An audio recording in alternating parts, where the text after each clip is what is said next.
I'm going to share with you one of the things that I love most, one of the things that I started out with first in homeschooling, and I still ended up to the last year of homeschooling using it, along with sharing it with the most people. Don't worry, I'm not endorsed by anyone, and I'm not getting any kickbacks for saying this. It's just something I'm just sharing that I loved. Susan Wise Bauer, with The Well-Trained Mind, came up with some history. She wrote some history books, and these history books are chatty history, it's called it. It's very engaging for young kids. She wrote them for the elementary school level. And she tells stories in a 4-year for the entire world history. So for instance, the first year is ancient Greece and China and Rome. And then you get into the Middle Ages, then it's the Renaissance, and then it's the Revolutionary or Civil War, the wars in Europe,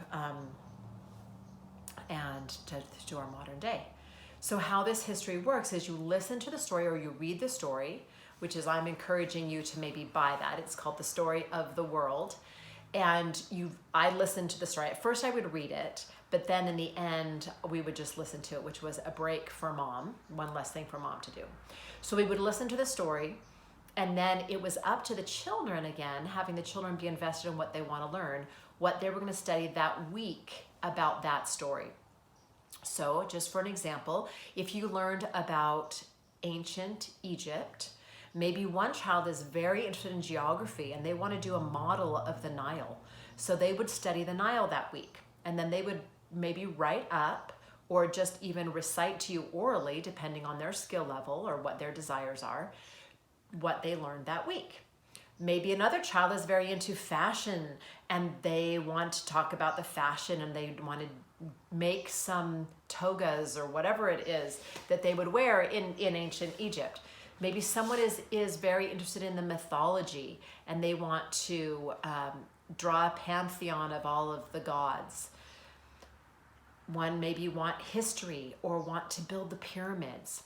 So you see that children, as I've talked about before, have some autonomy around a basic structure.